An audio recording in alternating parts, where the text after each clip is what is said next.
জাতীয় pay scale ঘোষণা বাস্তবায়ন করা। নতুন পে স্কেল বাস্তবায়ন নিয়ে দীর্ঘদিন ধরে আলোচনার পরও দৃশ্যমান অগ্রগতি না থাকায় সরকারি চাকরিজীবীদের মধ্যে হতাশা বৃদ্ধি পাচ্ছে। একদিকে আশার কথা শোনা যাচ্ছে, অন্যদিকে বাস্তবায়নের ক্ষেত্রে ধীর গতি ও অস্পষ্টতা নানা প্রশ্ন উত্থাপন করছে।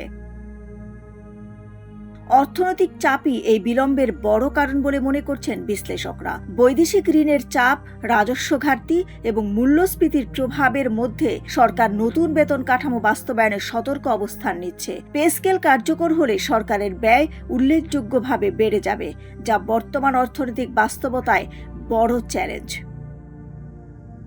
প্রশাসনিক জটিলতাও একটি বড় বাধা। বিভিন্ন মন্ত্রণালয় ও দপ্তরের মধ্যে সমন্বয়ের অভাব, কাঠামোগত অসামঞ্জস্য এবং পদমর্যাদা নির্ধারণ নিয়ে মতপার্থক্য প্রক্রিয়াকে দীর্ঘ করছে, ফলে চূড়ান্ত সিদ্ধান্তে পৌঁছাতে সময় লাগছে। অন্যদিকে রাজনৈতিক বাস্তবতা এখানে প্রভাব ফেলছে। বড় ধরনের আর্থিক সিদ্ধান্ত নেওয়ার আগে সরকার পরিস্থিতি পর্যবেক্ষণ করছে। জনমত, অর্থনৈতিক স্থিতি এবং প্রশাসনিক প্রস্তুতি সবকিছু বিবেচনায় রেখে ধীরে এগুচ্ছে নীতি নির্ধারকরা।